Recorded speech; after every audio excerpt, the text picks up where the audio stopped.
Phase 2. The Doll That Bled. Welcome back to Let's Play Splatterhouse. We're currently being treated to something that is actually quite a rarity in this game. We're starting a level at the exact same place we finished the previous one. As we'll be seeing, that doesn't happen often. Take this moment of solace to check out our new upgrade system. Health upgrades are a no-brainer. And purchasing our first upgrade gives us an achievement, of course.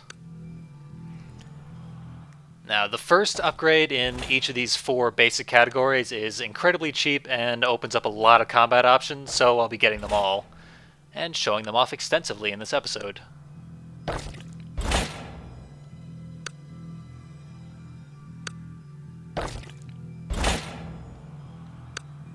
And there's an achievement for getting 5% total game completion.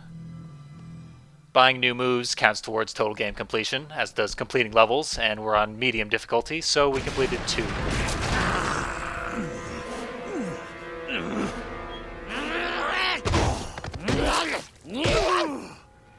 Little demonstration of what happens if you fail that QTE. It only did about a quarter of our total health, so it's mostly just a waste of time.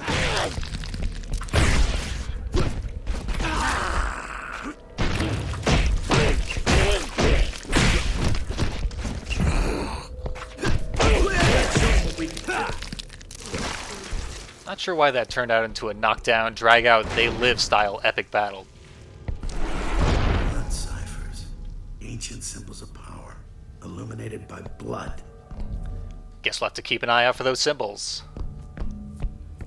Another former classmate? God damn, this is a regular high school reunion. Here's something that will make any high school reunion better.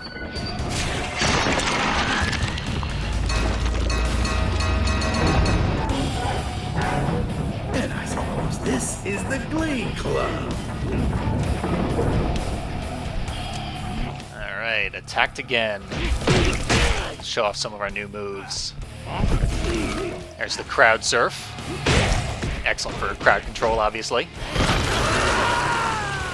And you can see on the ground there that red symbol. It's the squiggly line above the right eye.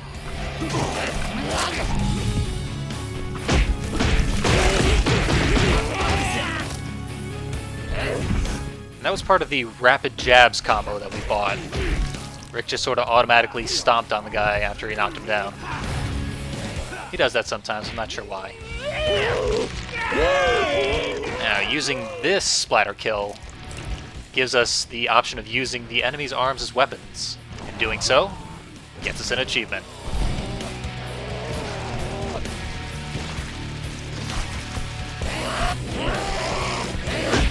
Only 2 left to finish off here. Kind of want to fight away from that obvious scrap of picture there so that I don't combat loot it. Now, if we had picked the valve that was closest to the door when we entered, and then picked the correct eye to pop after we finished this fight, we would not have been able to grab that picture piece, which is why I chose this bar valve first.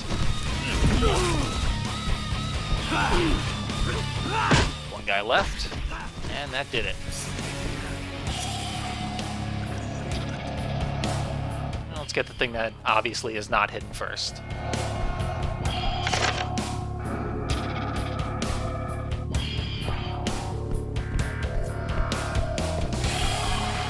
Okay, so we know this is the correct eye to pop. Let's try this one.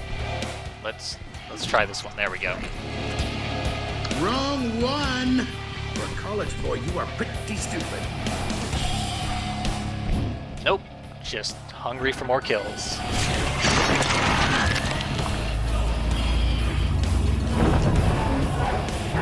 Little unique animation for that door.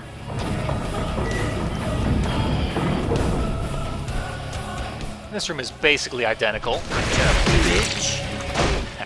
Very nice. But back in this corner, instead of a portrait, provided we survive long enough, if we break open these boxes, we get a weapon.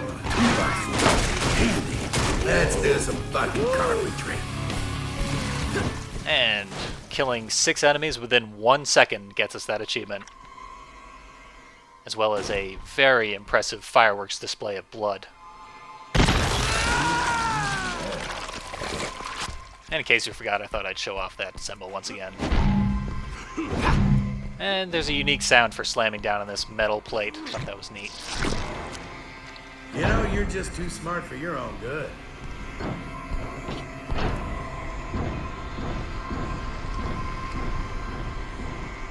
Descending into hell. Whew. Scared myself. Many people actually do consider this next segment pretty hellish.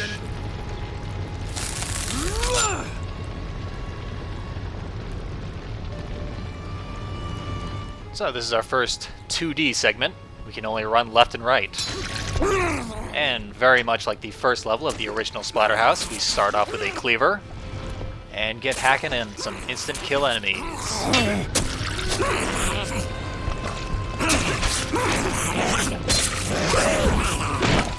We can see here though that the environments are not actually 2D. Those enemies are filing in from the background there. And Rick does turn to face them and punch them.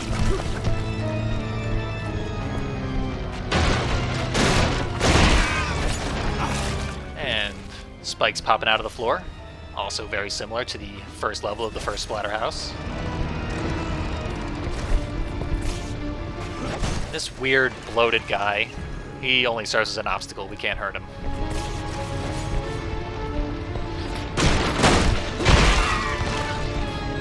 Now, here's the problem with these throwback levels. Instant death platforming that is needlessly tight. That wasn't even a thing in the original Splatterhouse, so I don't know what they were going for there. Kind of ruins these otherwise really awesome sequences that I like a lot. Fuck that thing! Well said.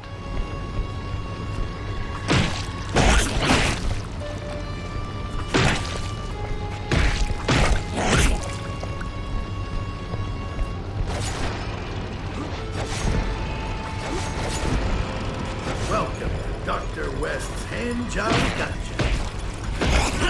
All this nostalgia has made the mask really obscene. The music in this segment is also a very nice homage. I think it's very well done aside from that platforming.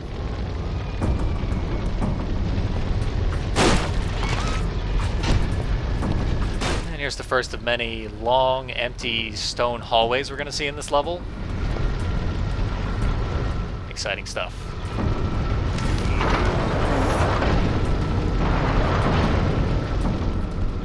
Now, we're going to have to kill all these guys. It is unwise to free them both at the same time, but I wanted to have a little fun.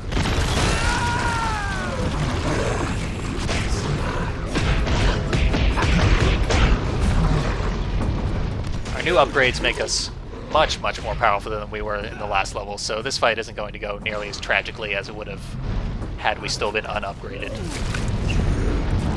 And we can see that Skull quite enjoys our killing. So let's further amuse him.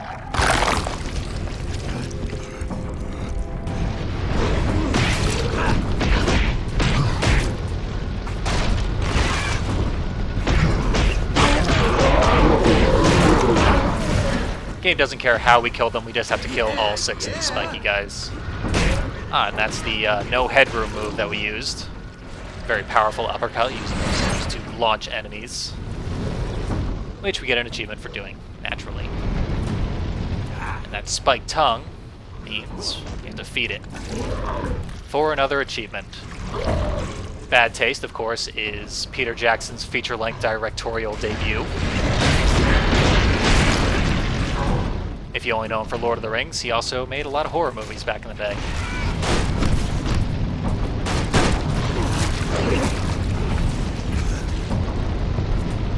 And anything worth doing is worth doing twice. That second skull has to be activated in exactly the same means as the first one. Afraid not, Mask.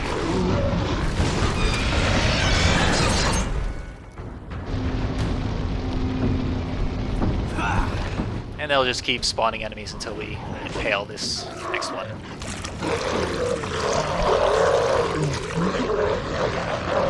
And once he's taken away, the other enemies will shatter, leaving us free to collect the next picture piece. And we didn't miss anything. It just starts in the opposite corners for some reason. Now we're cooking. Now we have a cleaver outside of the 2D levels, so we'll get to really show off the kind of damage it can do. Bladed weapons are much, much better than blunt weapons in this game.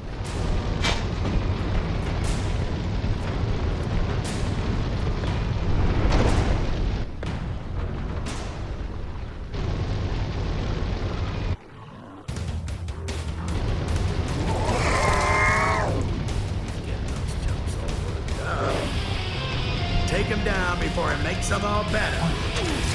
Should be easy enough. Any hit with a bladed weapon will maim or decapitate the recipient of that blow, and any enemy who has been maimed is dead. Dead on their feet. So bladed weapons are excellent. Now, using weapons on these large enemies with health bars is weird. It does a good chunk of damage, but it instantly destroys the weapon every single time. So it's actually kind of a waste. You want to use the weapon to kill the enemies in the room and then probably discard it for a moment.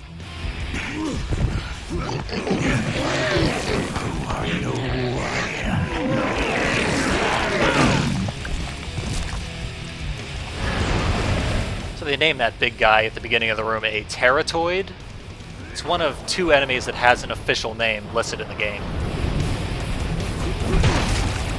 And we can use his severed head to kill the guys that he empowered there. That purple aura meant they were especially powerful for a moment. Which basically just means that they did tons and tons of damage. It's tempting to grab that 2x4, but we don't want to kill these guys, we want to impale them.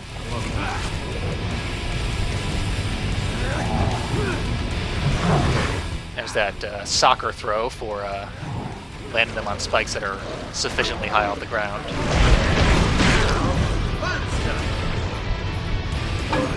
Now we want the 2x4, because we have to amuse the second skull.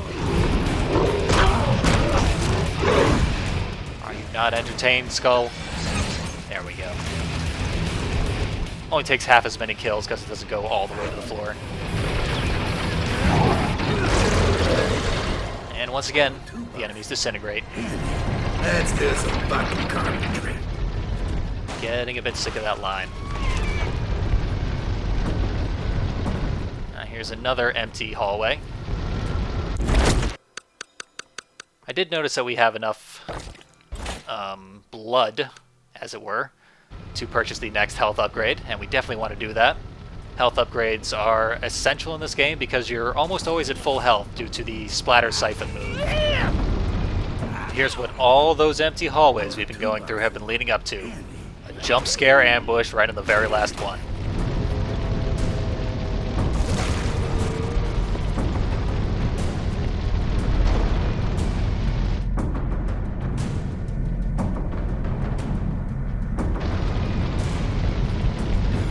This looks like an easy enough puzzle to solve. You're not going to fool me. That is an ambush. Now that they're all done their attempted grab attacks, let's crush them.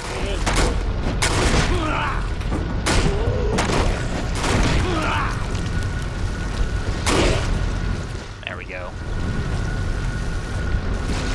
We do have to kill them before we can pull this lever. And activate more spikes. Paint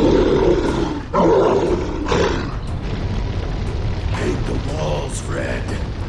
Here's a new weapon, an old Silent Hill classic, the lead pipe. It's actually a lot better than the 2x4. It seems to instant kill a lot more often than the 2x4 does. But we'll be getting a good look at that later, after we've spiked our new friends. They love spikes so damn much.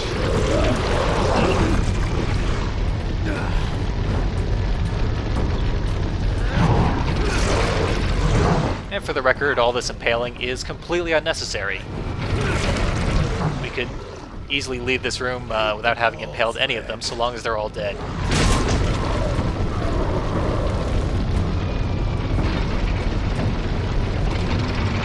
But it's such a nice monument, don't you think? Well done, Rick. You should be proud of your trophies. Here's an errant spike ball from the 2D area.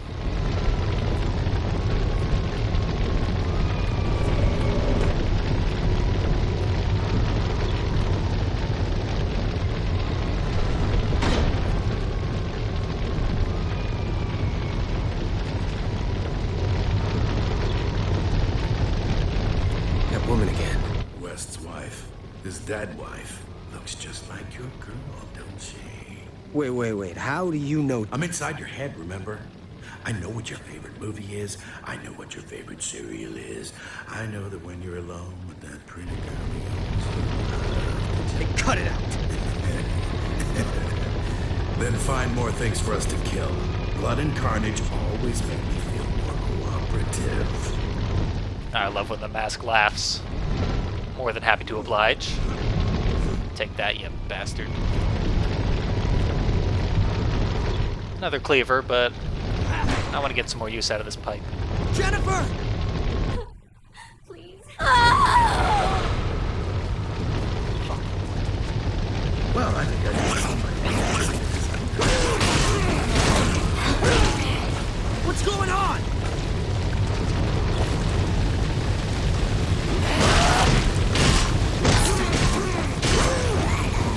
Fuck!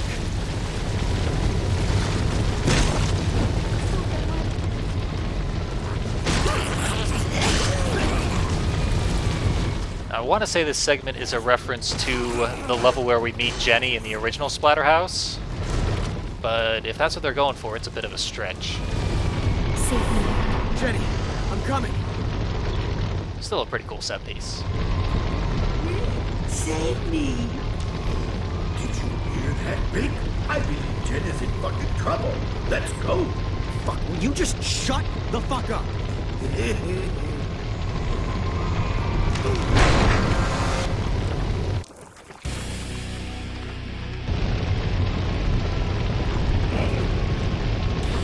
This room's pretty easy, we don't even have to do it.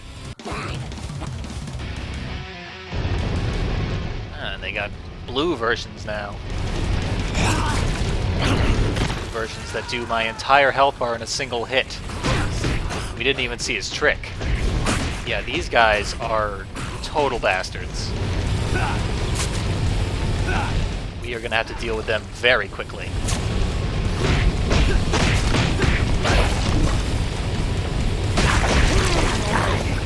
That was our new ram move that crushed all those guys. Okay, the blue guy's dead. We can tell because the music stopped. So let's just fight our way back to that room we ran past. Grabbing these enemies will make Rick do an instant kill smash move. Because they're so pathetic. And if you grab two of them, he kills them both.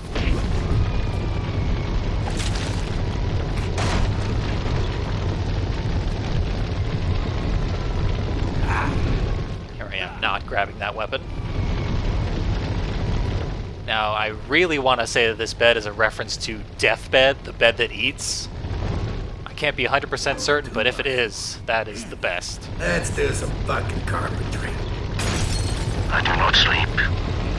A side effect of the longevity process. I lie in the darkness and hear only the screams of my victims. It has been like this for more than 200 years now. The children are restless and hungry. I must arrange for another student to visit me here at the mansion and keep them entertained. Rick does not trust mirrors.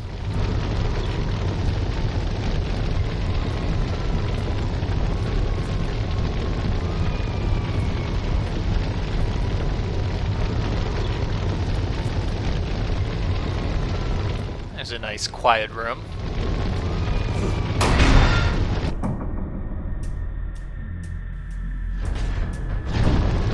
Not anymore.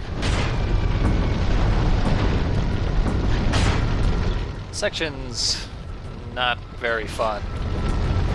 Just kind of a time waster, and the camera tends to turn towards the direction that the spike walls are moving. It can sort of throw you off if you're not used to it and make you get hit needlessly.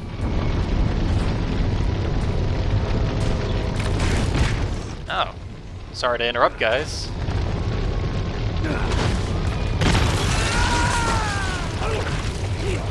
I think we've seen enough grand melees with these guys. Let's just grab the weapon and crush him. Very satisfying.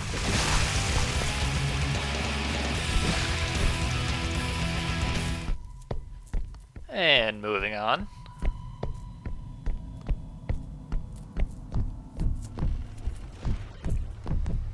Lenora and I were never blessed with children, but I think of all my creations as my children now. They play in the grounds of the mansion and make their lairs in its darkest corners. Problem: subject's screams disturb my concentration while I'm working. Solution: sew up the mouth or sever the vocal cords. I admire the pragmatism. So we got 2 bedrooms here to check out. Ah, blue guy. Let's see if we can get him to do his trick. Oh yeah. And instantly kill me as well. So not only do their hits do ridiculous damage, they can also dismember you. And the checkpoint was pretty far back. Figured since I was cutting ahead anyway, might as well skip it.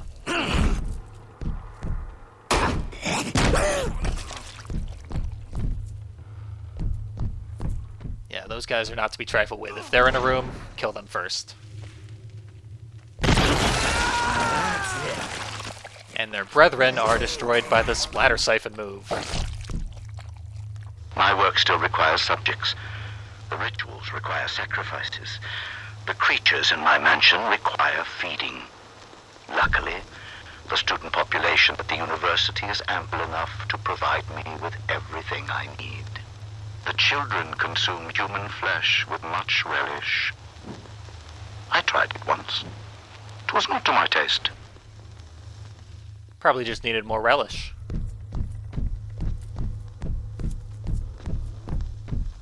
And back here, another picture piece.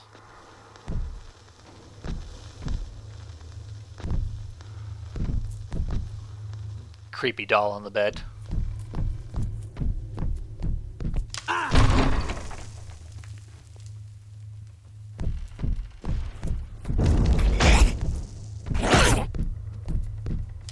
Just give these little pink guys a punch in passing before moving on to the main event.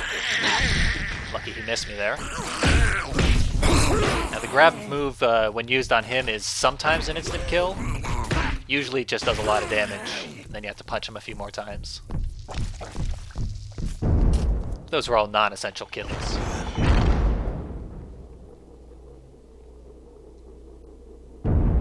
Here's a pretty ridiculous set piece that makes no sense, but is pretty cool.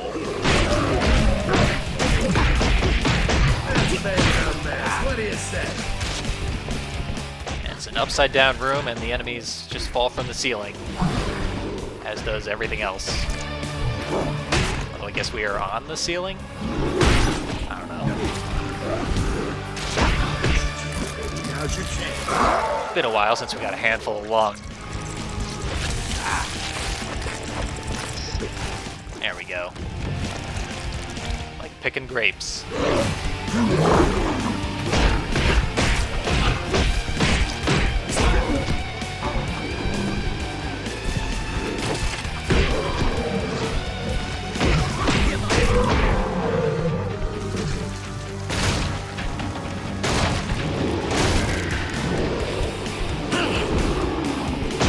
And a blue guy. Blood? The uppercut isn't terribly effective on him.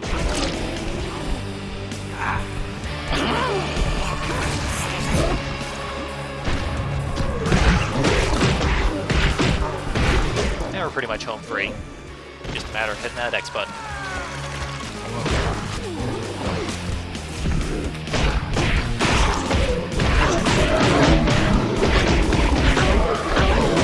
rapid jabs move is very good at keeping enemies from stun locking you, as they could in the first level. Pretty much an essential upgrade. Seriously? Stop. What are you doing? Ooh, Dr. West, it's so big. Do you ever stop talking?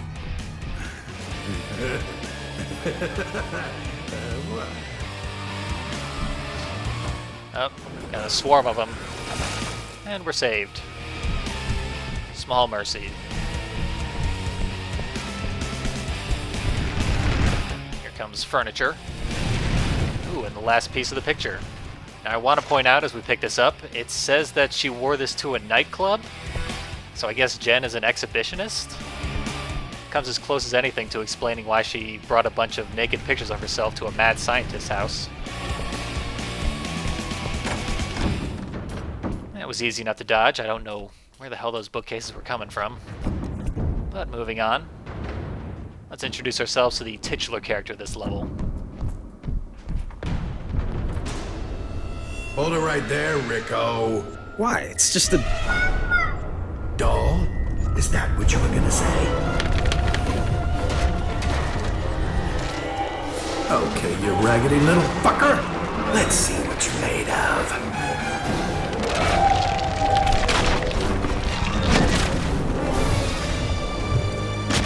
Okay, now look what you did. Me and your big mouth.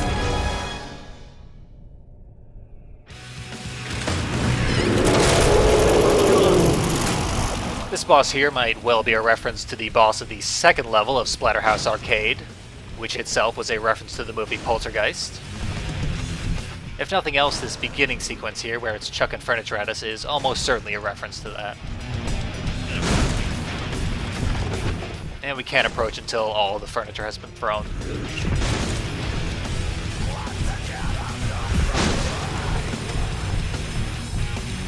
Once the tornado clears, we can approach, start dealing some damage.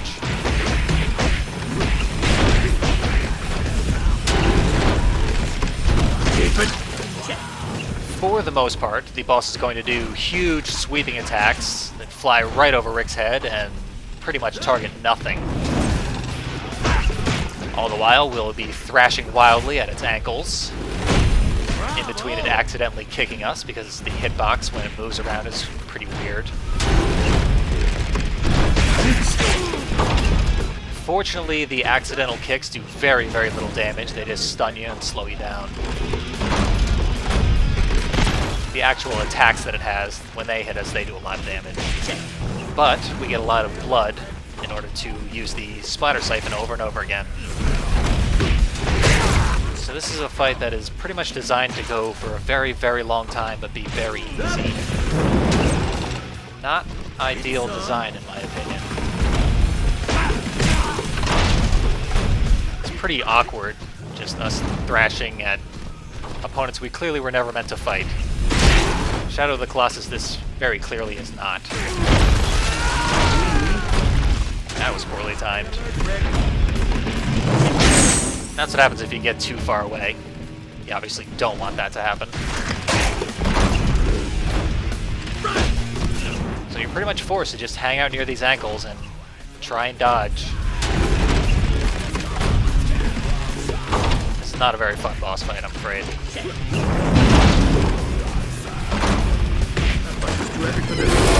Now the license track we're hearing is Hollow Ground by The Haunted.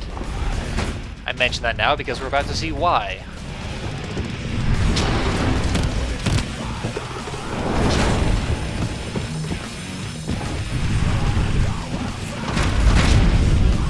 The doll's the key.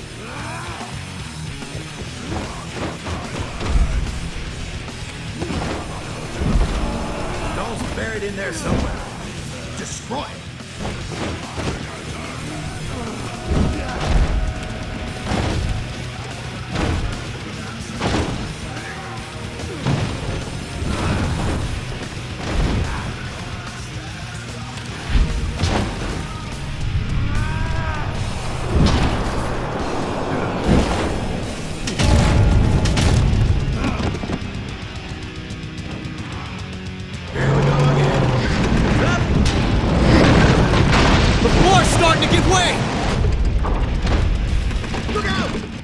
that's their excuse for sticking in a licensed metal track there.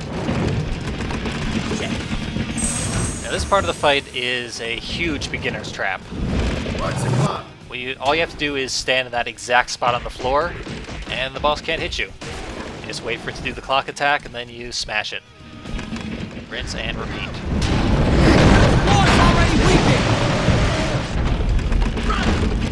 See, don't even have to move. It will occasionally do that thrusting attack, which is a bit difficult to dodge. And usually if it hits you on the way out, it will hit you on the way back. What's the clock? But it doesn't do it too many times. Yeah, rip the chest open.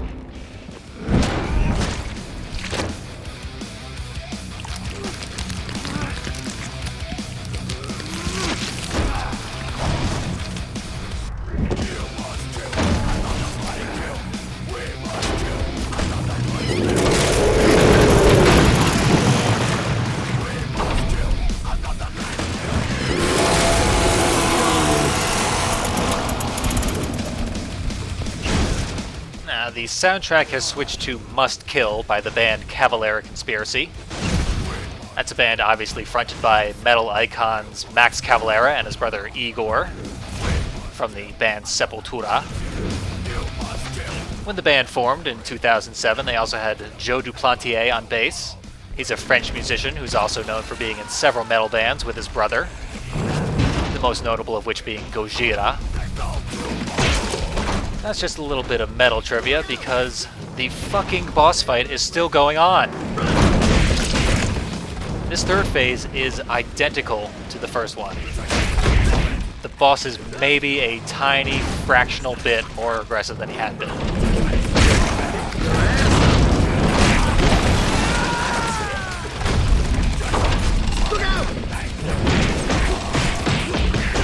Really, this is unnecessary.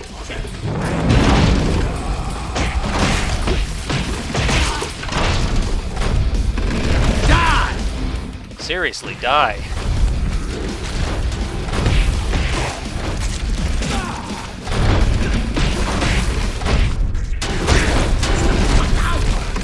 I can't quite tell if the boss is more aggressive or if I'm just much more impatient at this point.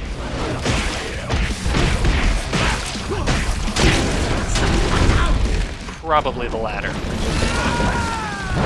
So our necro gauge is full enough that we can sort of spam the splatter siphon for some easy damage. And that should finally finish this bastard off.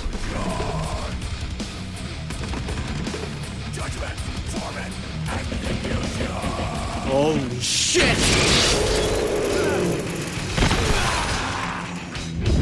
Bring it down!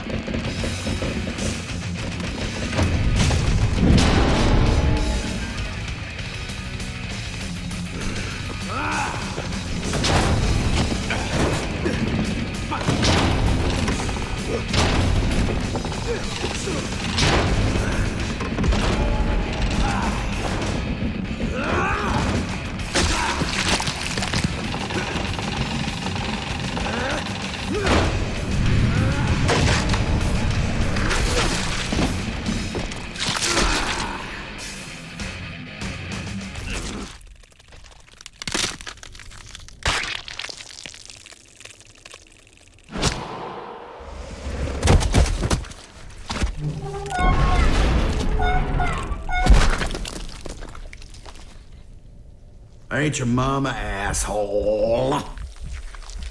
You still don't trust me, do you, Rick? You already know the answer. Well, that's too bad. Trusting me is the only chance you got.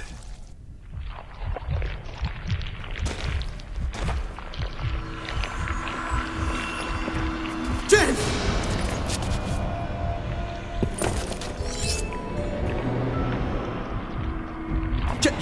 Jenny, it's me! Rick? You. Is it possible? I see it all now. A Mobius strip without beginning or end. Perhaps. No. Too late. Too late. A soul must make room for another. Take my advice, boy. Enjoy what little extra life that thing has given you. And don't try to follow us. Rick, help me! West recognized us. Well, you got one of those faces. Now go!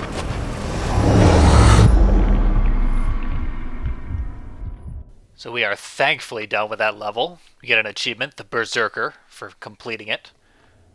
Berserker might well be a reference to the metal band of the same name, who was known for wearing masks, so it would be appropriate. But they spell their name with a Z, so perhaps not. We also unlocked the original Splatterhouse by completing the second level there. And I'm just going to call it a video. Thanks for watching.